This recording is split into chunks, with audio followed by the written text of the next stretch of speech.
room in Amsterdam. Let's open.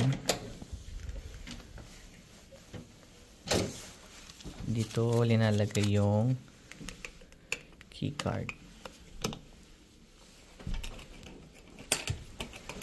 Ayun, lalagay yung e-card.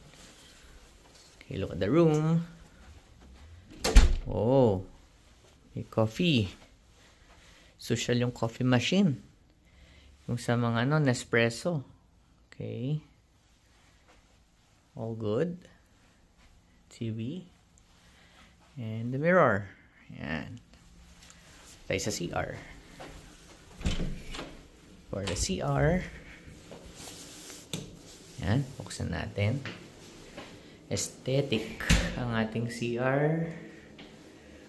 For the shower. All good.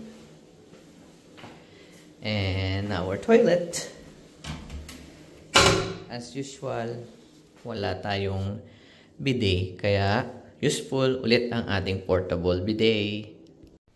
I-flex ko lang guys itong palagi kong sinasabi na best buy for this trip, which is the portable bidet. Ito siya. Ayan guys. Ito siya. Nakita ko lang to sa TikTok shop. Doon kay Jax Reyes, no? Ito. Itong itsura niya. Ayan. Wow! So, makikita mo, bidet na talaga siya. Tapos, charge mo siya dito. Kung ubos na yung kanyang battery, meron siyang adapter na pwede mong isaksak. Ito lang. Ito. Ganyan yung ano niya. Try natin sa CR. Yan, nasa CR na tayo. Gagawin mo, punuin mo muna ng tubig yung lalagyan. Ayan. Ayan. Once na puno na yan, lagay mo yung connector ng iyong bidet. Ito, yung white portion.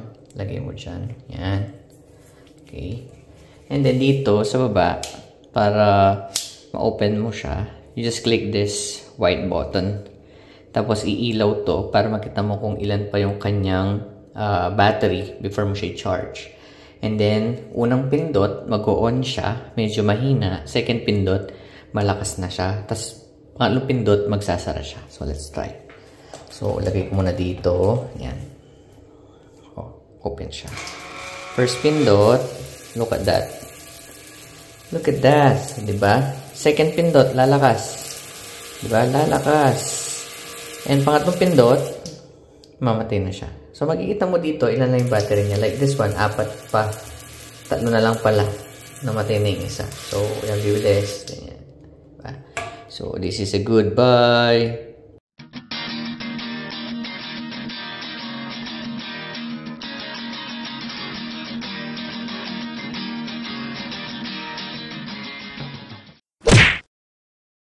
So for now, we will focus on Gunny's itinerary. Okay, into the country and down to the harbor, the big harbors. And of course, you can do tourist boats too. So boring. Boring lang. Bakit boring? But mostly it's Magpunta tayo kagabi sa red lights. Walang boring. Wala eh, umulan eh. Vlog.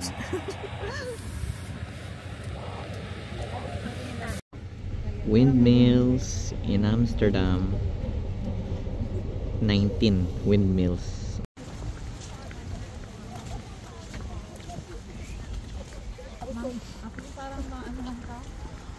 Mato? Ay, mausog.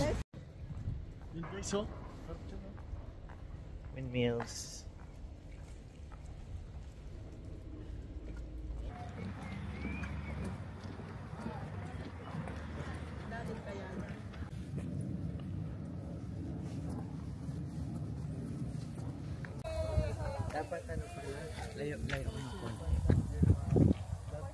So, these are the windmills here in Amsterdam.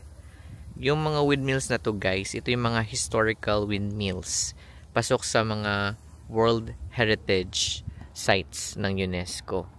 As compared dun sa commercialized na style sa Zhangjiang, ito talaga yung mga historical. Yan. Windmills.